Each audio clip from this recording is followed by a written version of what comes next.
খুবই সহজ পদ্ধতিতে বানানোর কেক। আজকে আমি বানাবো ছানার কেক। তো আমি কেকটা বানানোর জন্য 1 লিটার দুধ নিয়ে নিয়েছি। ফুটিয়ে নেব। ফুটিয়ে নেওয়ার পর দেখেছো লেবুর রস দিয়ে ছানা কেটে গেছে।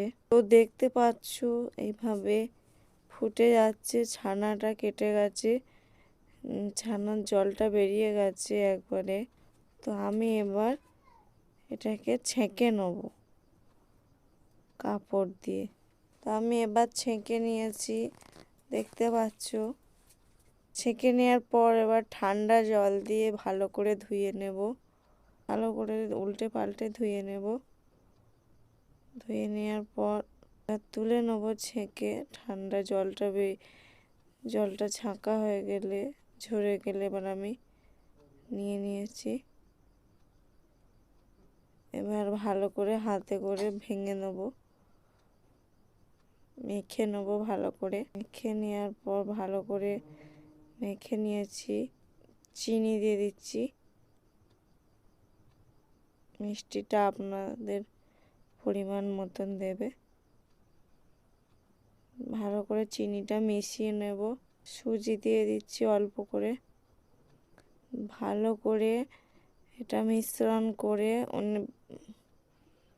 5-6 মিনিট ভালো করে হাতে করে মেখে নিতে হবে,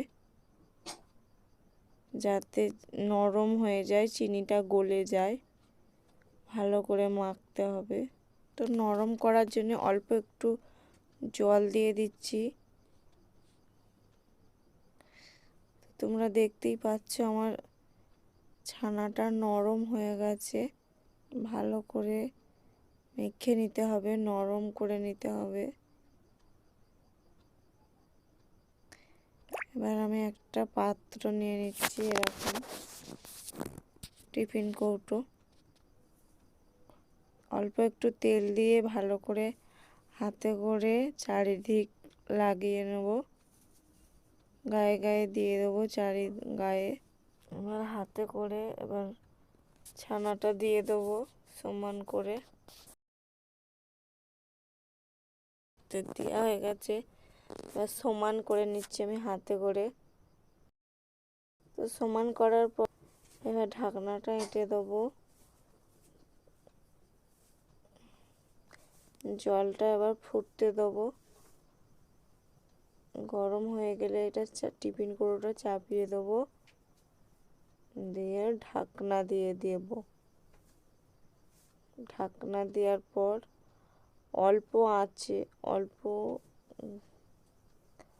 আঁচে 30 মিনিট রেখে দেবো। তো দেখতেই পাচ্ছ 30 মিনিট হয়ে গেছে।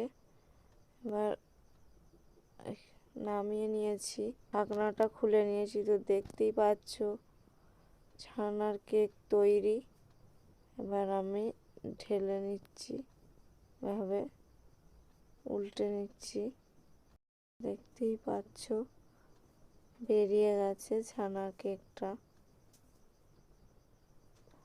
আমি কেটে দেখিয়ে দিচ্ছি কেমন হয়েছে। দেখতে পাচ্ছ খুবই সুন্দর নরম হয়েছে। খুবই সহজ পদ্ধতিতে বানানোর কেক। তোমাদের ঘরে যদি দুধ থাকে এইভাবে বানাতে পারবে। ভিডিওটা ভালো লাগলে লাইক করো, চ্যানেলটাকে সাবস্ক্রাইব করো।